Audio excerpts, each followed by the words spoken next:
ഒരു രാജ്യത്ത് ചെന്നിറങ്ങുമ്പോൾ തന്നെ അവിടുത്തെ ടാക്സി ഡ്രൈവറുകളെ കിഡ്നാപ്പ് ചെയ്ത് കഴിഞ്ഞാൽ എന്തേ കാര്യങ്ങൾ അവസ്ഥ അതേപോലത്തെ ഒരു അവസ്ഥയിൽ കൂടെ ഞാൻ കടന്നുപോയി. സംഭവം എന്താണെന്ന് വെച്ചിട്ടുണ്ടെങ്കിൽ ഞങ്ങൾ ഉസ്ബെക്കിസ്ഥാനിലേക്ക് പോവുകയാണ്. ഇപ്രാവശ്യം എൻ്റെ കൂടെ ഒരു പുതിയ അതിഥി കൂടി ഉണ്ട്, ഇല്യാസിന്റെ ആദ്യത്തെ ഫ്ലൈറ്റ് ആണ്.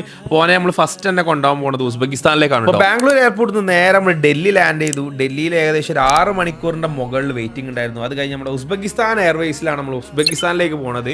ഇവിടുത്തെ ഒരു വ്യൂ ഉണ്ട് കേട്ടോ, അത് ഞാൻ കാണിച്ചു തരാം. എപ്പോഴും ഞാൻ ഉസ്ബെക്കിസ്ഥാനിലേക്ക് പോകുമ്പോൾ എനിക്ക് ഏറ്റവും ഇഷ്ടപ്പെട്ട വ്യൂ ആണ്. നമ്മുടെ നാട്ടിൽ നിന്ന് ഒരുപാട് ആളുകൾ MBBS പോലത്തെ കോഴ്സുകൾ പഠിക്കാൻ പോകുന്ന ഒരു രാജ്യമാണ്.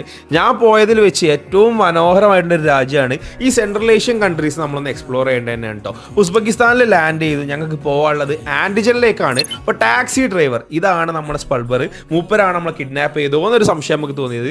ചങ്ങായി എന്ത് ചെയ്തു, കാർ എടുത്ത് നേരെ റിമോട്ട് ഏരിയ കൊണ്ടുപോയി നിർത്തി. എന്തൊക്കെയൊക്കെയോ പറഞ്ഞ്, ലാംഗ്വേജ് അറിയാത്തതുകൊണ്ട് നമുക്ക് മനസ്സിലായില്ല. പിന്നെ ട്രാൻസ്ലേറ്റർ വെച്ച് പിടിച്ചു.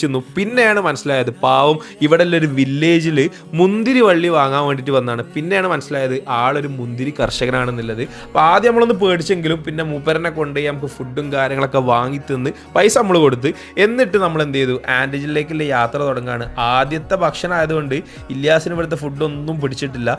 ആൻഡിജനിലേക്കുള്ള യാത്രയിൽ നല്ല കൗതുകരമായിട്ടുള്ള ഒരുപാട് കാഴ്ചകൾ നമ്മൾ കണ്ട് അങ്ങനെ രാത്രി വൈകി നമ്മൾ എന്ത് ചെയ്തു, ആൻഡിജനിൽ എത്തിയിട്ടുണ്ട്. എന്തായാലും റൂം എടുത്തു. അടുത്ത വീഡിയോയിൽ അടുത്ത കാഴ്ചകൾ കാണാം. അതുവരെയും ബൈ.